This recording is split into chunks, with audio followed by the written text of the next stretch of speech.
Hello and welcome back to Post Credit Podcast. My name is Preston. I'm joined by my co-host Raymond Vunia. Raymond, say hi. What's up? All right, we are back. We've got a lot of good stuff to talk about this week. So much stuff has happened. It's almost been hard to keep up. We kind of altered our entire game plan because Marvel dropped so many bombs last night at San Diego Comic-Con. So we're really excited to talk about all of that information. We'll also talk about The Lion King for a little bit, as well as our top 5 most anticipated Marvel properties, all in this episode. We're super excited to bring it to you. Raymond? Yeah, they gotta start calling them Feige Bombs or something, man, because they got bombs in sports. Feige he just gave us the bombshells. We're like, oh man, whew. I appreciate him right now. It is. It's a lot. It's kind of like Woj bombs in sports. They definitely set the internet aflame. That's for sure. God, yes. Yeah. So we're really excited to talk about all that stuff. We're going to cover every single thing that Marvel talked about last night. So we're really, really excited to talk about it all. We're going to cover all of it. But before we get into that, I want to talk about The Lion King just for a little bit. Now, if you haven't heard, if you've been living under a rock, a pride rock, if you've been living under a rock, Disney released another Lion King. It's basically a very similar movie, but it's all photorealistic, and it is all, it looks like real life, even though it's actually all CGI. There's been a bit of debate on it in the internet. We're not going to debate that stuff. I saw the movie. Raymond, you did not, correct? I have not, so go for it. Give us your quick and easy review.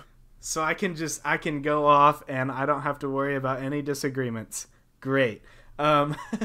So, before I get into it, I do want to say that The Lion King, the first Lion King, the original Lion King from 1994, that is one of my favorite movies of all time, if not my very favorite of all time. I grew up watching that movie almost on a daily basis. If anyone knows me, I'm a massive Disney fan, and my love for Disney really came from The Lion King. So I have the strongest emotional pull from that movie.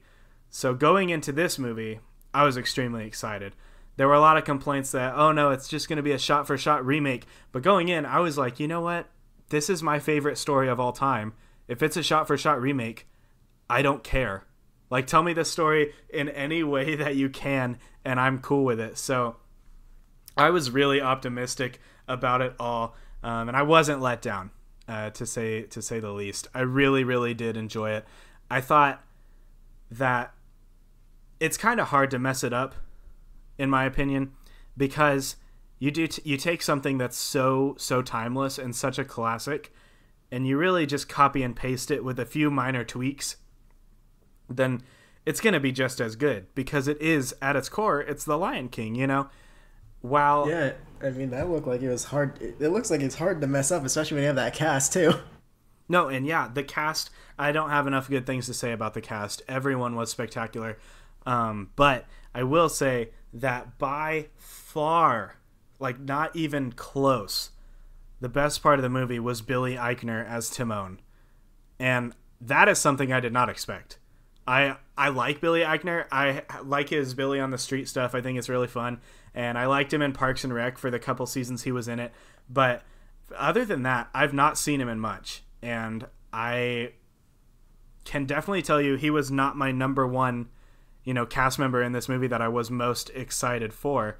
But oh my gosh, he was hilarious.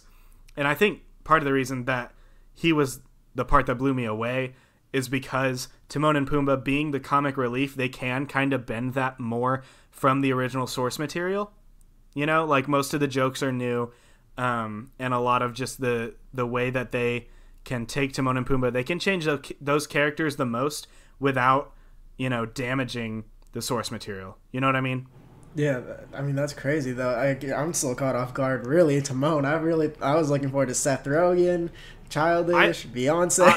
What? And I'll say, I didn't dislike anyone in the movie. I didn't dislike anyone's performance. There were a couple aspects of the movie that I was like, well, that could have been better. It's not a perfect 10 out of 10 for me, but it's really close. I gave it 4.5 stars out of 5.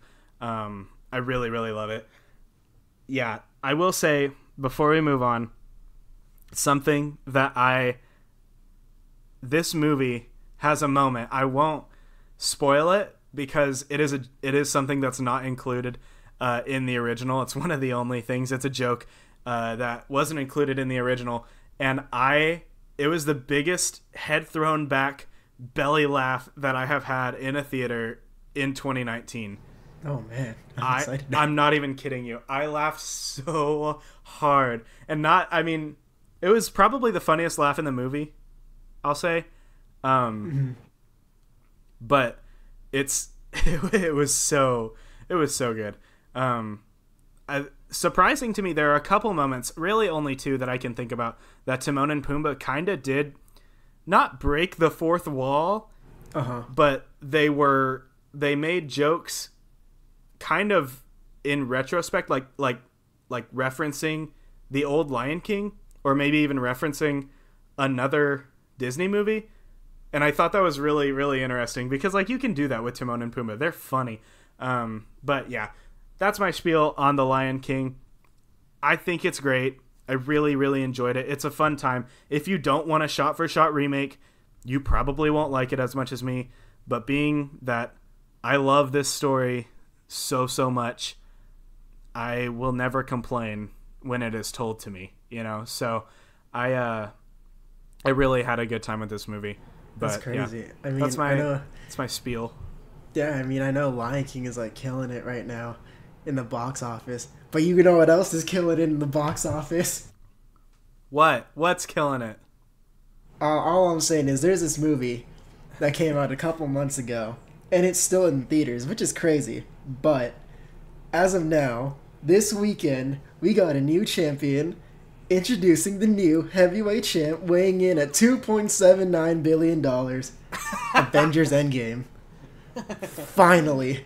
Look, man, I don't have anything against Avatar, but that's just crazy. I mean, finally, it dethrones Avatar, because, I mean, it's Endgame. Like, how does Marvel not dethrone Avatar? I was like, come on, man, you gotta get there eventually. But finally, in the midst of all our Hall H madness and Feige bombs, it finally happened.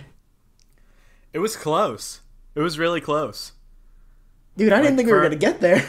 I didn't either. It hit, like, I don't know, there were a couple weeks where it was like, we're really close, but we're not making much progress, and I was like, well, I guess they're not gonna get there, but they did last night.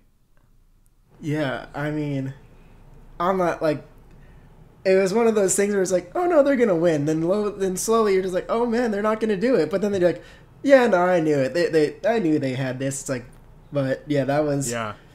But even that, with that announcement, that still wasn't the best thing that Marvel had up their sleeve in a Comic-Con weekend.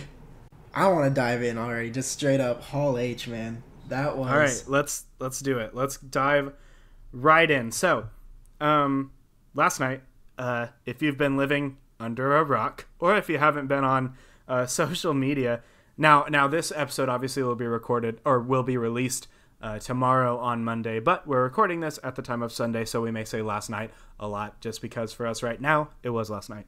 But last night at San Diego Comic-Con, we didn't know what Marvel was going to bring to the table, and they dropped massive amounts of content, like so much news. So much that we're basically going to dedicate this entire episode of the podcast to it. Now, you may say, but Preston, the last 3 episodes have been all about Marvel. And to that I say, I promise we're not becoming the Marvel podcast. They've just dominated the movie media the last 3 weeks. They're LeBron. Can we agree on that? They're just killing it. Yeah, they're on top. Like, no one has had any other news worth sharing. I mean, yeah. Other than The Lion King, which we just covered. But which this is Disney bigger. Still, but, yeah, you know. And it's still Disney. But, you'll never catch me complaining about Disney. I don't care. But, so let's jump in. We're going to go every single property that they talked about last night, and we're going to go from release date. So, the first thing we're going to talk about is the next thing that releases. Now, this releases on May 1st, 2020, and it is Black Widow. Finally, Black Widow's getting her own movie after years and years of of excitement and anticipation and people calling for Black Widow to get her own movie. She's finally going to be in the movie. Raymond, what do you think about that? I'm sort of hyped, but at the same time, just like, I don't know. Like, I really feel, I mean, I'm glad that she's getting her movie, but I'm like, this would have made a lot. I really do wish we got this in the first set of solo movies. But either way, that's cool. I mean, they have, of course, Scarlett Johansson's returning, and wow, why is the name? Dude from Stranger Things is going to be in there. Yes, there you go. And then they're going to have Taskmaster, and I saw the art for Taskmaster. He looks pretty cool, but I don't know what to expect, really. Like, is this going to be a straight up spy thriller, or are we getting Red Sparrow, but the Marvel version? Like, I don't know. Either way, I think I like Black Widow's character, so to see her come from that, like, to see her origin story and everything, I think it'll still be fun, especially because I don't know much about that character. It's not her origin story. Oh, is it not? No, it's not. We thought it would be. But it's actually, some news that we learned last night, they showed some footage from Black Widow at the very end of the panel, and it is going to be set after Captain America Civil War. Oh, what? Yeah. Now there may be some flashbacks included, I would assume, because we also learned that it's going to feature whatever happened in Budapest that her and Hawkeye have mentioned so many times. Personally, my long-winded theory that I've thought about for a very long time, I think they banged, but that, whatever, we'll keep it PG here, but they said they would have it feature Budapest. So if it does feature Budapest, then it has to have some flashbacks, because we know that occurred before 2012 in the Avengers. Does that mean Hawkeye's gonna be in there? I guess. I don't know. All we heard was that it is going to include Budapest. I'd be surprised if they made a Black Widow movie and didn't have Hawkeye in a cameo role at least. Yeah, because that'd be weird. Because they're just like, they're like peanut butter and jelly. That you just have to put them together. Yeah, they're best friends. It has to happen. But yeah, so in the movie, we have Scarlett Johansson, obviously, David Harbour, Florence Pugh, who recently starred in Midsummer, and Rachel Weisz. So there's a lot to be excited for here. And obviously, Taskmaster, who we don't know. We don't know who is going to be playing Taskmaster yet. It's not been released. Gotcha. But he's a really cool villain, and I'm really excited to see him. I wasn't wowed by the design, but I thought it was cool. I don't know. I thought it was fine. I wanted to see, like the skull mask and everything that he wears, Yeah. But I just didn't love the mask. Like, the costume itself was okay, but the mask, his face, I think could have been cooler. That being said, I mean, they change character design all the time from concept art. That concept art was probably made 2 years ago, and they're in filming right now. So who knows what could have changed in the time since then. You know what I mean? That's true. I mean, I don't know. I'm looking at it. I can't picture it with the skull thing, because I'm like, you're going to look like an Overwatch character. But I don't know. I like it. Like, I really, like... Yeah, I really like his costume, especially with the hood and everything. I think like the mask really suits him. It's kind of just like this weird looking, I don't know, techno-y vibe that I'm getting from the mask. But I think it looks cool. But either way, yeah, this movie's going to be interesting to say the least, especially because, I mean, given her fate in Endgame, it's so sad. It's nice to see her on screen at least one more time if this is her last outing as Black Widow. Yeah, it'll be a nice farewell, I think, for sure. I'm really excited for the movie. That being said, is that all we have to say about Black Widow? We're gonna next up. So. Yeah. So that's May 1st, 2020 is Black Widow. Now, in fall 2020, we have our first Disney Plus series that is coming from Marvel. And that's going to be The Falcon and the Winter Soldier. Oh, man. Yeah, so recently, I don't think it was on the panel last night, but the day before, Anthony Mackie said that he has tested the Captain America costume that he's going to wear, and it looks great according to him. So I'm really excited to see what they do with that. I don't really know what they're going to do with it, you know? Yeah, I was like, do you think they go down that traditional comic route where it's basically the wing thing and the goggles plus just like an American flag spray painted on it, and he has the shield, or what do you think? Hopefully they're gonna go down with that. Hopefully. I think that's probably the way they'll go. You know? I mean, that's what I expect, at least. I will say something that I don't know about, like what they're going to do is, like, in terms of plot, like what it's interesting to me because I understand wanting Falcon and the Winter Soldier just because they're Captain America's two, counterparts. They're his sidekicks throughout this whole MCU thing. So It makes sense. It's logical for them to be the two that get a series together on Disney Plus. But that being said, when you look at all the MCU movies, neither of them interact with one another a whole lot at all. Like the only time that I can think of that significantly, like the only memory of significance that I can think of is that funny joke where they're like, "Can you move your seat up?" No. And like that's all that comes to mind because their characters, I don't want to say they don't have good chemistry because they haven't really interacted much. You know what I mean? I feel like they both interact with Captain America all the time, in MCU movies, but they don't really interact with each other so much. So I am interested to see where they go with it, and in terms of plot, what they do, especially with Anthony Mackie, the Falcon being the new Captain America, taking over the mantle. So it'll be interesting for sure. I mean, I heard, was this part of the panel too, that Zemo's going to be back in that show? Because I've seen that floating around on Twitter.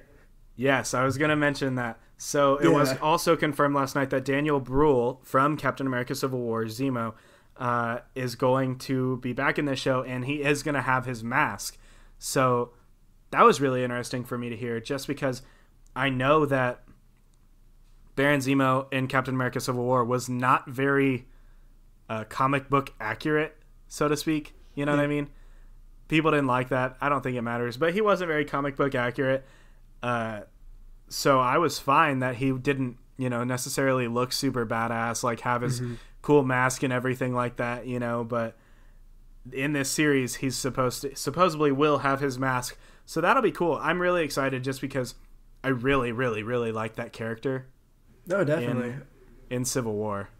I don't know, I really think I think that's the one thing that's really keeping me like interested in that series. Like, I mean, I agree with you. It's kind of weird that Falcon and Winter Soldier are teaming up just because we don't really see them like interact in the MCU that much yet. But yeah, it's just like, oh yeah, we have a mutual friend, Captain America. But I think the one thing that does keep me interested is Zemo, because he was interesting to say the least in Civil War. Like I said, like I'm still like flip-flopped on whether I liked him or not, but I do feel like this one we're gonna get either like almost like a buddy spy movie. I think that'd be cool. But yeah, for sure. But yeah, I don't know, man, I'm really interested to see how they bounce off each other, Falcon and Winter Soldier, just because that's one of those odd pairings that's just like, I know you're supposed to be close, and at least like have some sort of bond or relationship, but right now at least I just don't see it. But I do think because of that, that's a good reason for them to do it, like that's a good reason for them to have that series, because they haven't talked a whole lot in it, But that being said, you ready to move on? The next one's a big one. This is November 6th, 2020. We have Eternals, directed by Chloe Zhao, and it's going to star Angelina Jolie, Richard Madden, Kumail Nanjiani, Richard, that's not a word. Lauren Ridloff. I don't know where that came from. Lauren Ridloff, Brian Tyree Henry, Salma Hayek, Leah McHugh, and Don Lee. there's a big cast here, and we don't even have, like, none of the people I just mentioned are playing the main character or the villain. Wait, what, for real? Yeah. Oh. So the main character is, based on casting calls, is named Karen.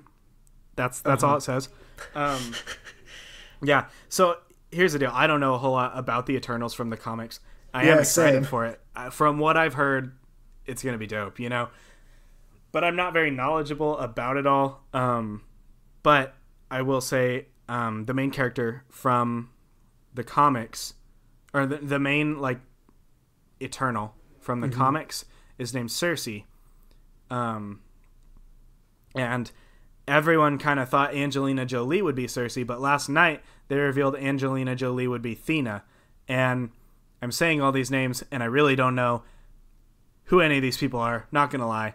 I need to read up into it a little bit more, I think. But yeah, same. Because you're like, some of these people, I'm like, who? Like, who are these characters? I don't know. I don't know either. But from what I've heard, it's gonna be really cool. But yeah, we don't know who the main villain is gonna be, and none of that cast is the main villain. And Angelina Jolie is not playing this Karen character. Now, Karen in the casting calls is the main character of the film, and she's supposed to be pretty young, relatively young, like early 20s is what I read. But so it's not Angelina Jolie, and based on the casting calls and based on the cast we have now, Cersei, the leader of the Eternals from the comics, looks to not be in the movie. Now, there's been some fan speculation. The reason I prefaced with that is because there's been some fan speculation that this Karen character would turn out to be Cersei. So, like, that would be like the end of the second act, big reveal or something like that, you know?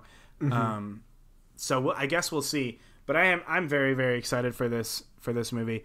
Kumail Nanjiani has quickly become one of my favorite people in Hollywood. I talked about him a little bit last week, but I do really, really like him. What do you think?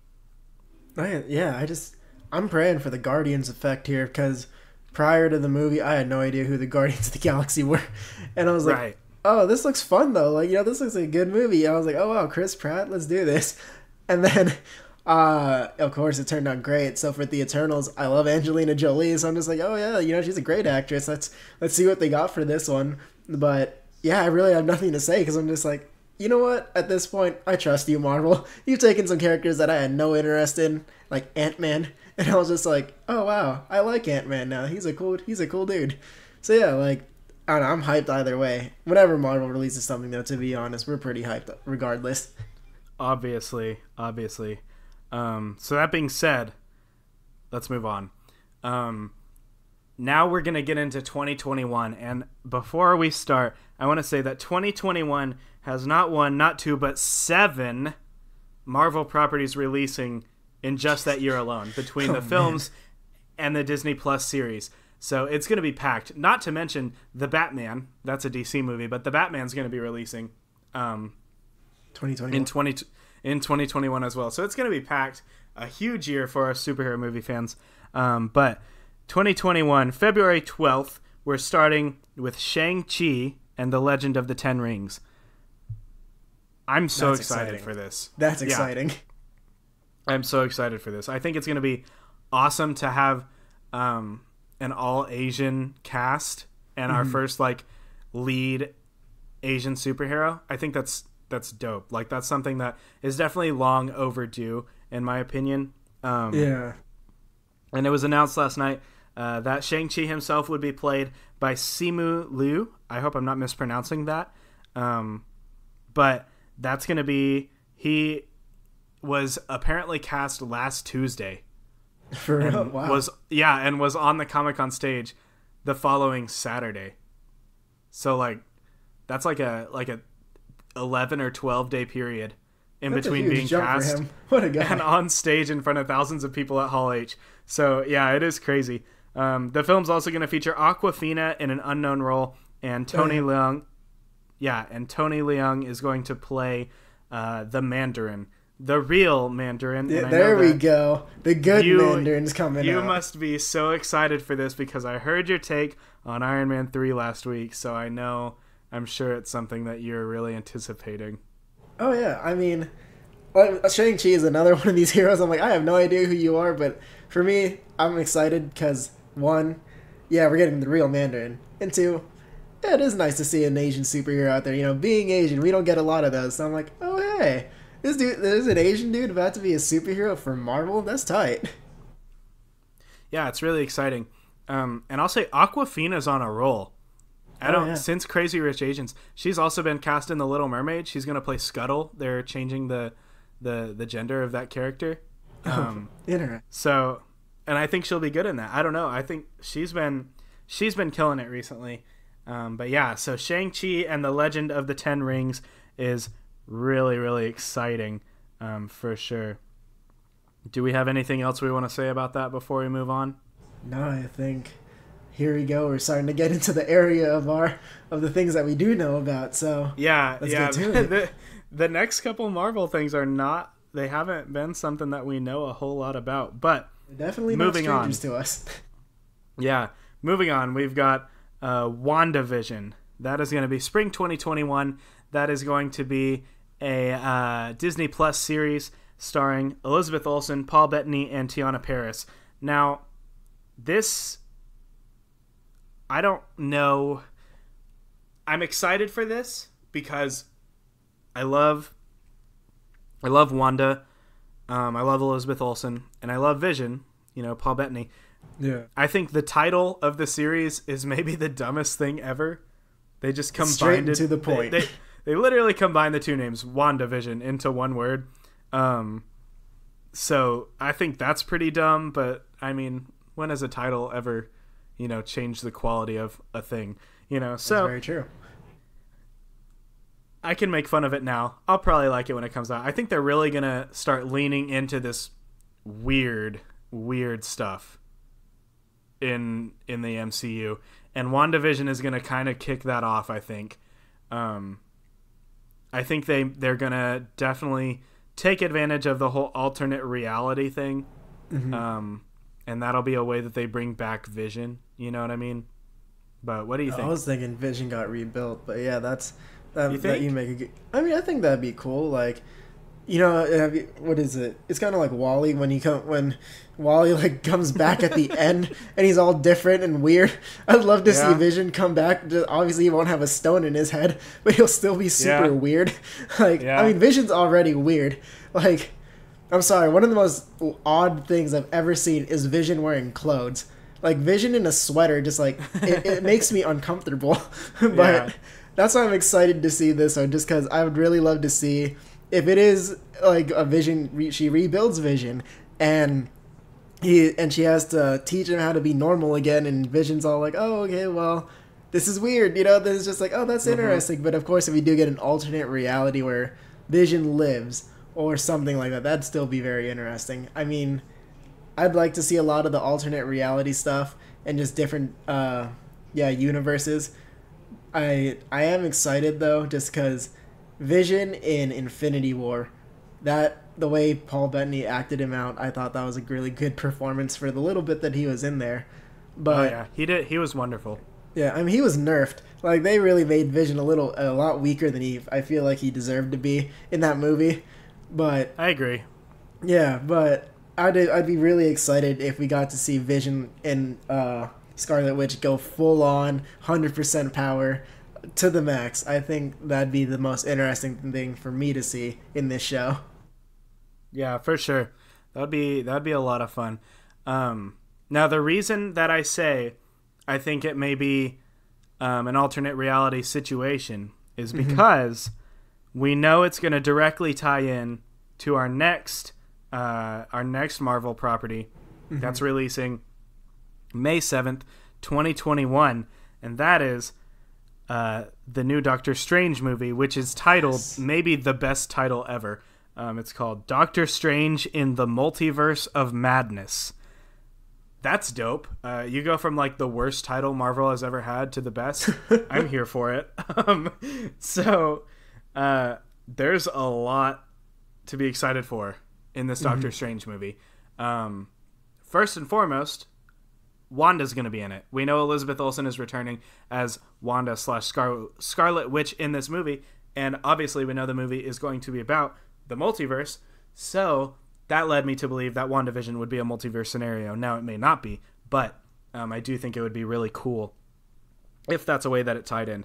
Regardless, this movie's going to be crazy. I mean, I think they're going to take what they did with Doctor Strange, the first one, and just go full on, lean hard into the weird, trippy, wild stuff. And I'm very excited for that. I know last night on stage, Scott Derrickson was like, we're going to make the first scary MCU movie. Oh, and man. Yeah, when I saw that, I was like, hell yeah. Like, that's so awesome. Because I've recently started to really enjoy horror. But anyways, I am really excited for this movie. I do think it has like the best title ever. I mean, we know that the... Go ahead. Yeah, I was like, now that I think about it, when he says, yeah, we're going to make the first Marvel like film that's really like horror, when you say it like that, in the multiverse of madness, that does sound kind of terrifying if you're Doctor Strange. Yeah, and the logo is all like red and creepy. I don't know. That, I know when, because we had, for the Cinema Spot, the website we both work for, slight plug, because we had someone there in Hall H, right? And she was sending us updates so that we could live tweet the event. And she sent that logo.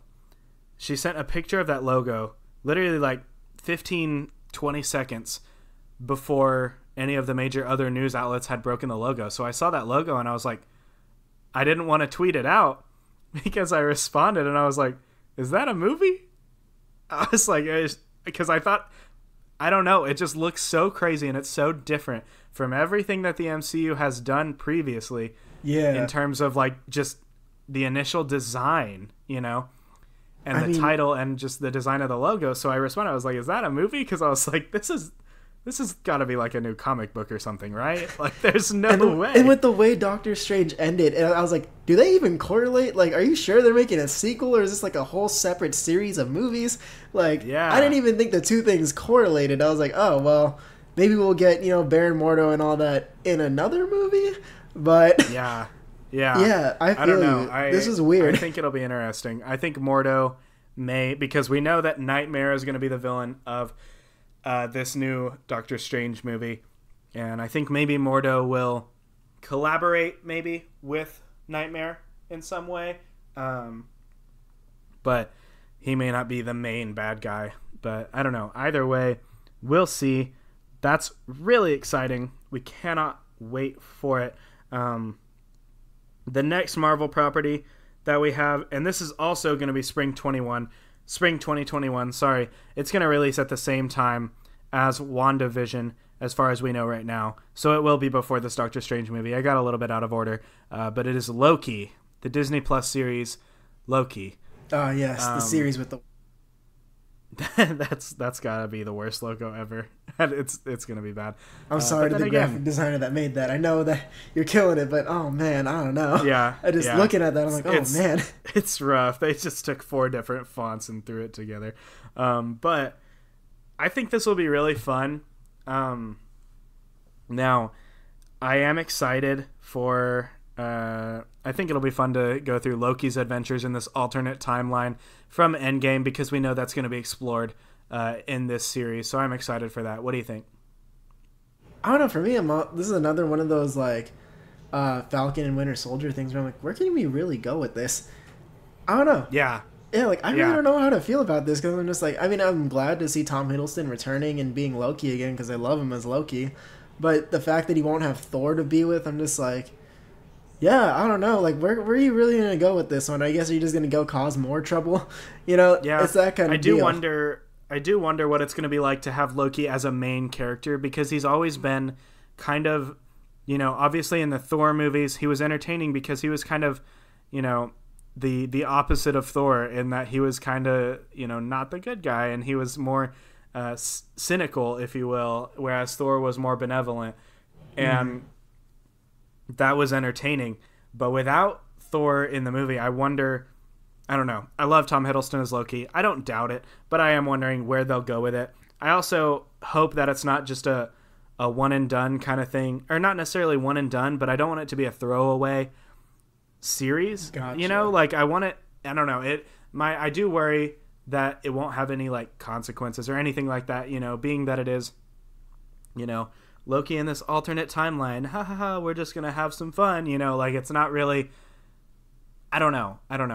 It seems like out of all of these announcements, this is the one that seems like it could just end up being the throwaway series that doesn't have a whole lot of weight, you know, in the grand scheme of things.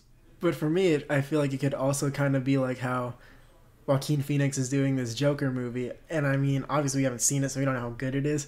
But I feel like it could be one of those things where it's like we're really just exploring Loki as a character throughout this TV series, and we're watching him grow and then by the end of it, we're like, oh man, we really love Loki, even though you're evil still, because this is 2012 you. Yeah, absolutely. I hope it's really good. But moving on, our next Marvel property that they released last night is coming summer 2021. This one is also a Disney Plus series. It's What If. So basically, what they're going to do, it's an animated series. The first animated project by Marvel Studios, but they're going to go in and they're basically going to say, what if this happened, to a bunch of critical MCU moments. And I think it looks really fun. What do you think? Yeah, no, I'm excited. I mean, I love that they're doing it animated just because that really just gives them a lot of room to work with. You know, they could really just go crazy and have some crazy wild stuff happen without having to worry about recasting people or anything like that. And even if they do choose to recast them as voices, that's cool. But yeah, I'm excited for this one. They may recast a few, but I'll say right now, they don't need to. I'm going to list off just some of the actors, the Marvel actors that are coming back for this animated series. I'm going to list them off. They released a massive list last night. So we have, and all of them will be reprising their roles. So we have Michael B. Jordan as Killmonger, Sebastian Stan as the Winter Soldier, Josh Brolin as Thanos, Mark Ruffalo as Bruce Banner, Natalie Portman as Jane Foster, Tom Hiddleston as Loki, Samuel L. Jackson as Nick Fury, Chris Hemsworth as Thor, Taika Waititi as Korg, Haley Atwell as Peggy Carter, Chadwick Boseman as T'Challa, Karen Gillan as Nebula, Jeremy Renner as Hawkeye, Jeff Goldblum as the Grand Master, Michael Rooker as Yondu, Paul Rudd as Ant-Man, and Michael Douglas as Hank Pym. And that is just a couple, like that's about half of the actors that they announced are coming back. So, a lot of big names. So it'll be a lot of fun. I think there's a lot of cool places that you can go with that series for sure. Oh yeah, I mean, I feel like with this one too, we are really gonna get like the childhood dreams of like having those wonders, like, oh well, what if this happened in the movie instead? So who knows, you know? Yeah. Like, what if what if Thanos won? How does that work out for him next? Yeah, I think it'll be fun. So that being said, let's move on. Our next Marvel property. This is another Disney Plus show.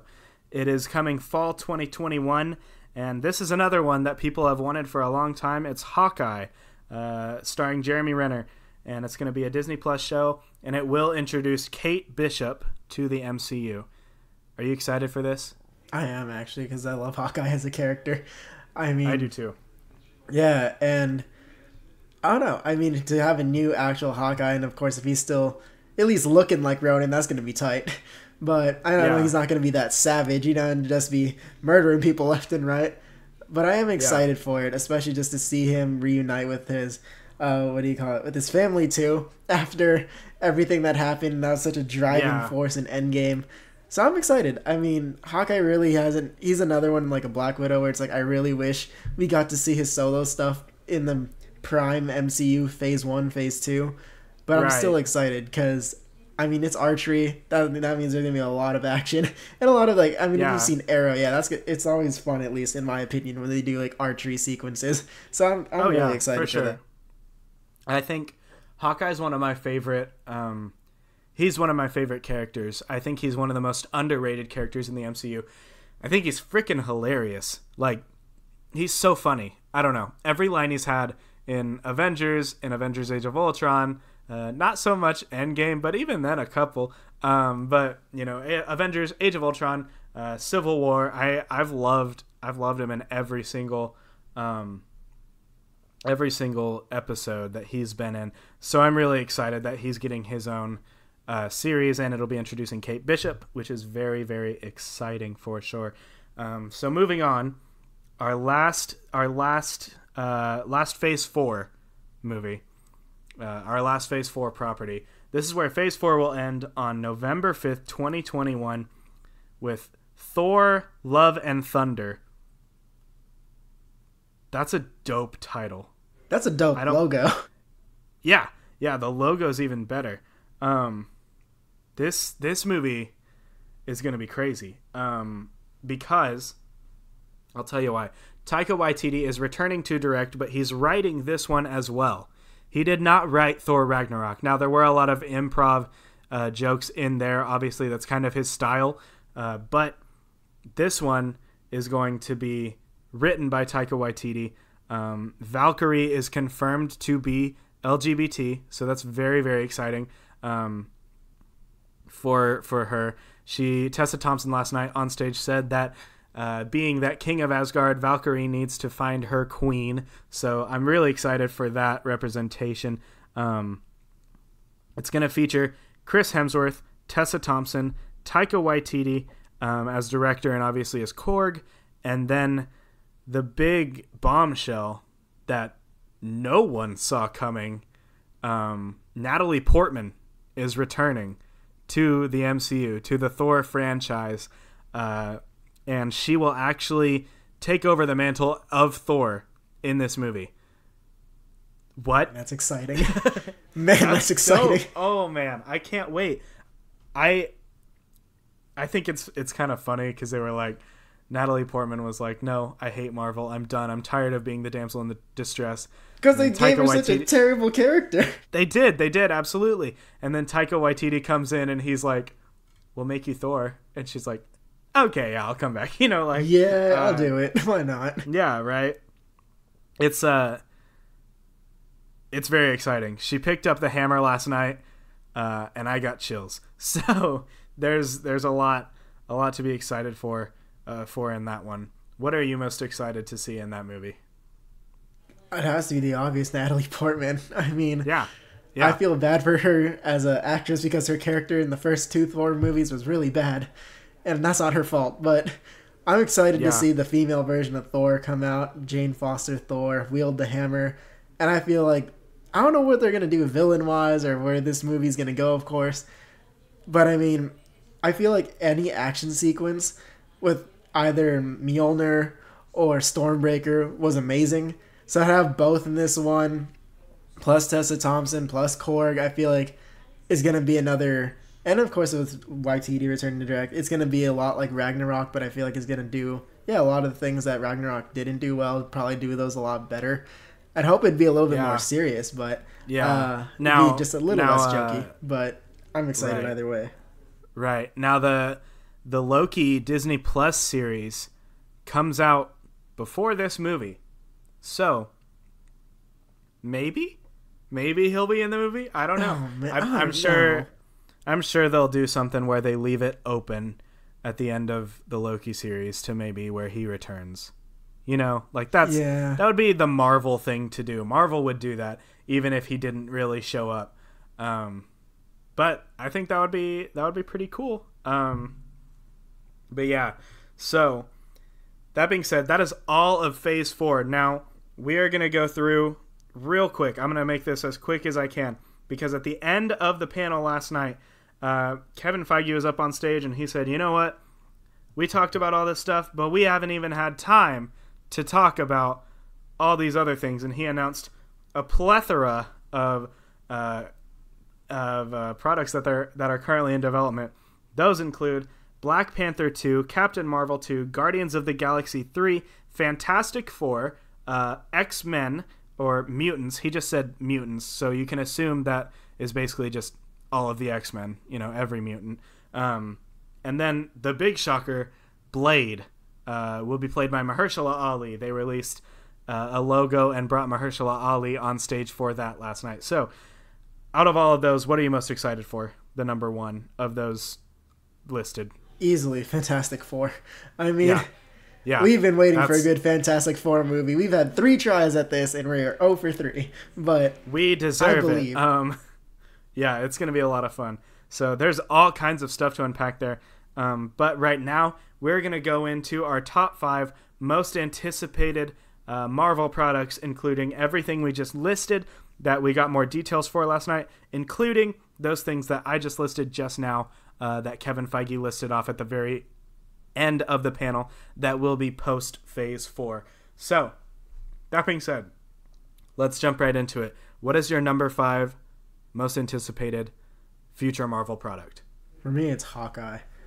I'm really excited to see Hawkeye come back, and I'm just really excited to see how it's a Disney Plus series and what they're going to do with that. How long is it going to be?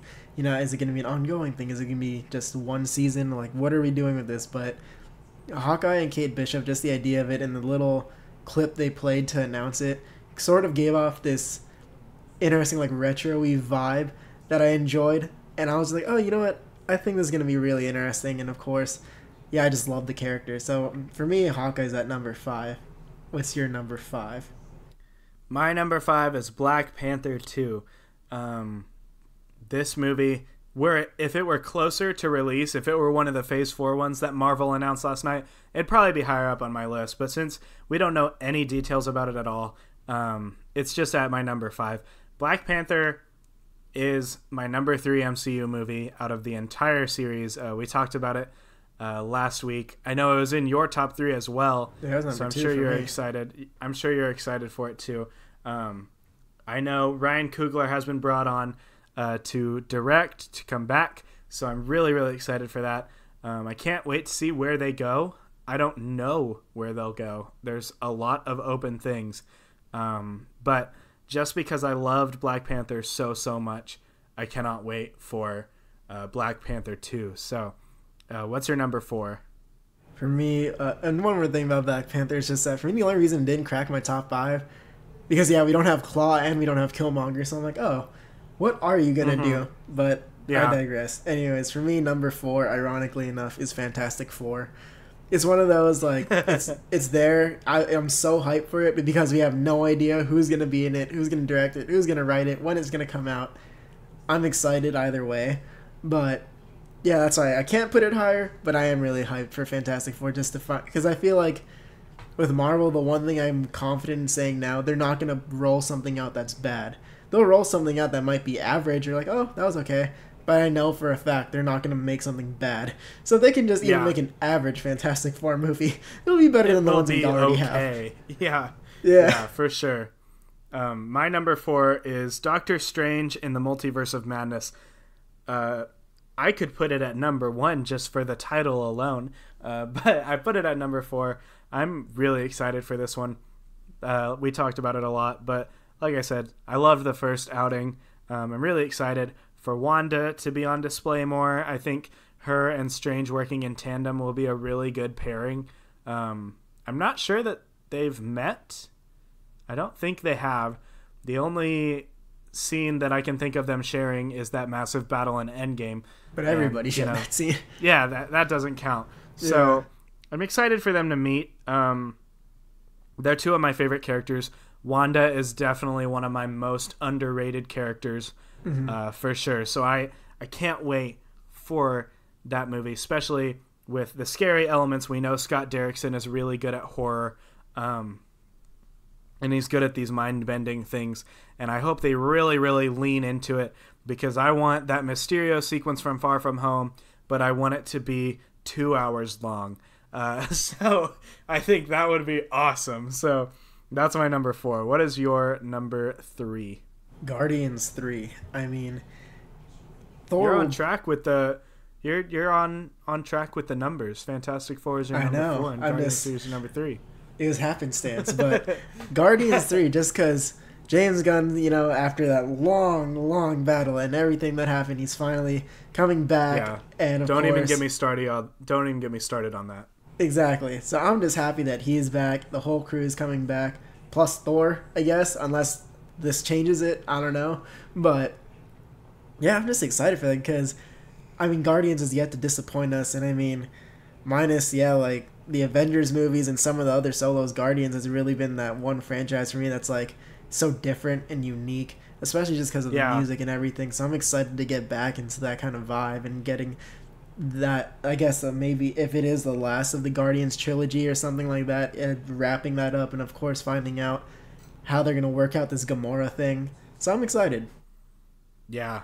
Yeah, there's a lot to be excited for in that one. My number 3 is Thor Love and Thunder. I can't wait for this. I think it's going to be everything that Ragnarok was and more, because Waititi is also directing this one. I think they're leaning heavy into this really weird style, really going into it with some of these movies, such as Thor Love and Thunder, Doctor Strange and the Multiverse of Madness, Shang-Chi and the Legend of the Ten Rings. Even that one sounds pretty, just they sound different than the rest of the MCU, and I love that. So, and obviously a lot of a couple of the Disney Plus series also sound like this. So I think Thor Love and Thunder is really going to be the pinnacle of that style, where they're really going for it and they're really leaning heavy into the out there kind of stuff, where Waititi is kind of given full creative control, knowing who he is as a person. That's kind of scary just because of how he is, but it is so exciting. I'm really, really pumped for this one. What is your number 2? For me, that's Doctor Strange and the Multiverse of Madness, because for me, one, Doctor Strange was really great. And I mean, yeah, that trippy sequence he has there, I want that, yeah, times 1,000. And to have Scarlet Witch a part of it, that's going to be fun. But for me, too, I feel like this is a good chance at the world building that we really want, that at least I really want to see, and really build up the multiverse. And after that, yeah, well, maybe we could see some, maybe more interesting appearances and more like what ifs in live action, just because we have the multiverse option now. And I don't know, I love Doctor Strange as a character, too. Don't get me wrong, Benedict Cumberbatch is great. So for me, it's like, it's one of those things where I feel like, yeah, I don't think they could really screw this up. I really just can't see them messing this up, and I don't know, I'm really hyped for that one. Yeah, I can't wait. I can't wait for that. It's gonna be crazy. It's gonna be crazy. I mean, yeah, there's so much potential there. My number 2 is Fantastic Four. I'm so excited for this. I mean, I am so excited for this, because we haven't had a good Fantastic Four. I'll say those originals are like, they're all right, I guess, but like not even that. They're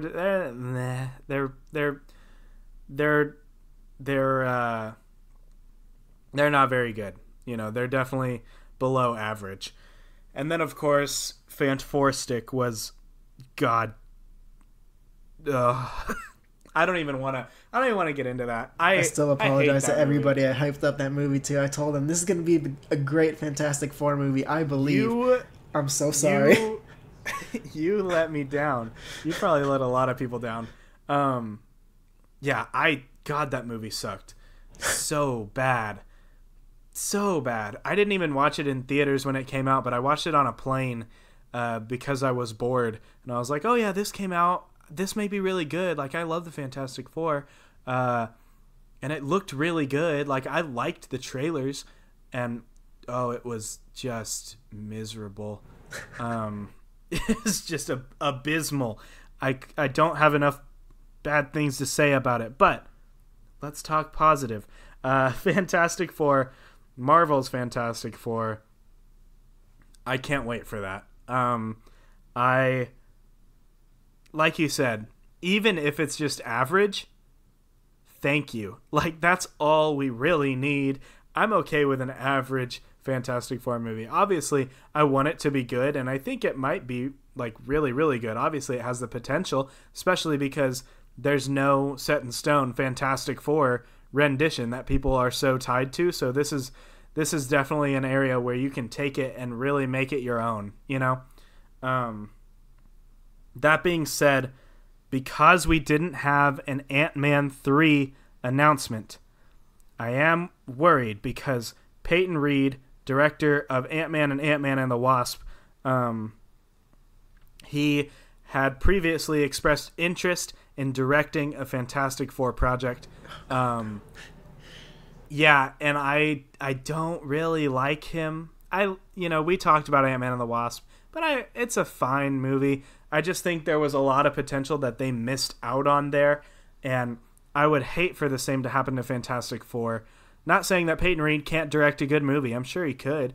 And I'm sure that, Fantastic Four, if it was directed by him, it may be good, but I don't have the confidence in him that I have in a lot of other directors. So I'm hoping that the lack of an Ant-Man 3 announcement doesn't spell disaster. Not disaster. That's kind of harsh. But it doesn't spell that for Fantastic Four. It doesn't mean that he's directing it. But the signs are pointing towards it.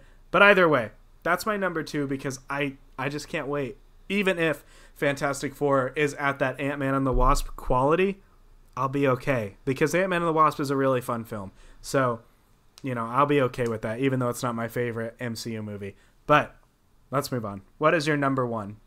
So my number 1 is definitely Thor: Love and Thunder. I mean, Thor's character arc has come so far, and it's great to see him in these last 3 outings be really good finally and just have such a nice and rich character with a lot of depth to him. So I'm excited to see what happens next with Thor. And of course, getting to see Natalie Portman, who's a great actress again, and Tessa Thompson to come back into their respective roles. And then to see another Thor with either Mjolnir or something like that take that mantle, that's going to be exciting. And as much as I was really at odds with the Thor Ragnarok when it released, after rewatching it, like I said last time, I really did enjoy it. And so now I'm really excited to see what Taika does now that he's writing it too and directing it. I don't know, it's going to be interesting. And of course, I love Korg.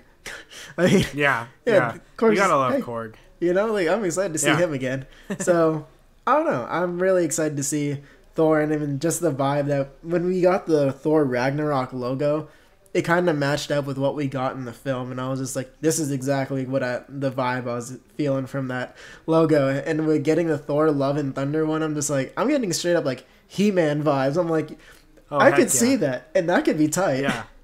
Yeah, for sure. I can't wait for that. And obviously, Natalie Portman returning is extremely exciting. I can't wait for that. Yeah. What is your My number 1? My number 1 is Guardians of the Galaxy Volume 3. I can't put this at not my number 1 because Guardians of the Galaxy Volume 2 was...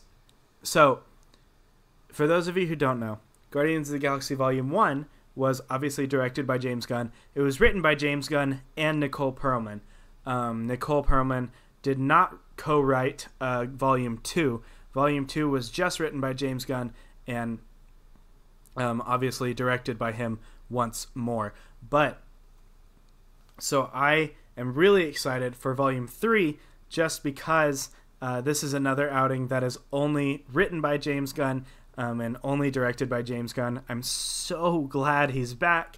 I'm ecstatic. I love him. He's my favorite director in Hollywood, probably just because of his work on these Guardians films and how unique they are.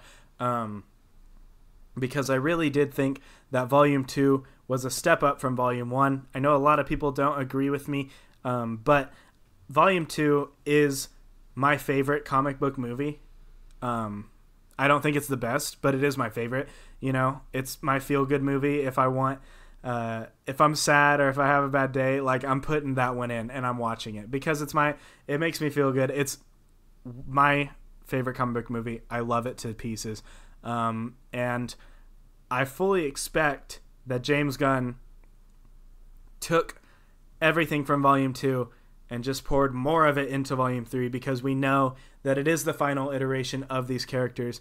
And we know that this story is so near and dear to his heart, so I am really, really excited to see what comes of Volume 3.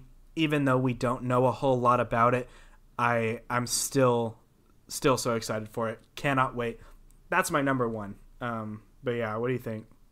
No. I mean, like I said, I'm super hyped regarding this thing just because I couldn't put it higher just because Thor and Doctor Strange. I mean, I'm so excited to see all the craziness that happens in those two. But yeah, I mean, I just don't want to see a Guardian die in 3 because I'm going to be way too sad, man. Oh, dude, I'll tell you right now, and this isn't like a spoiler. Like, I don't know. This is purely a prediction. I think Rocket is going to die. God, I hope not.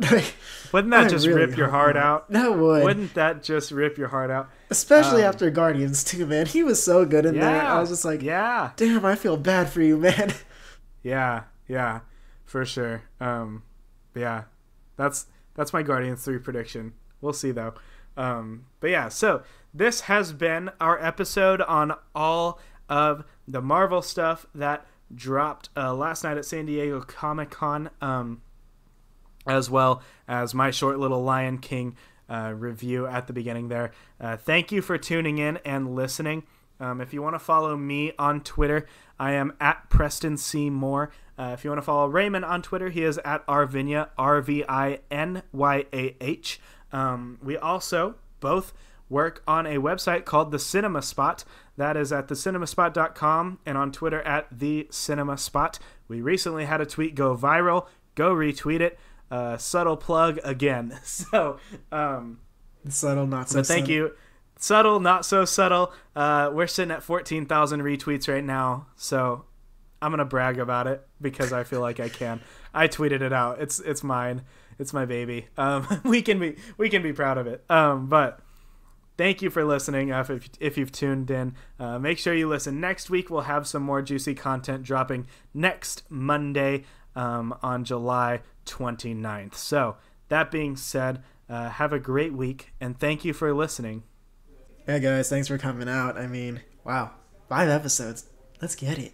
Let's go. Yeah. I'm excited for what we get next. Oh yeah, all kinds of cool stuff we're excited for. Thank you guys for listening. We'll see you next week. Thanks, guys. See you next week.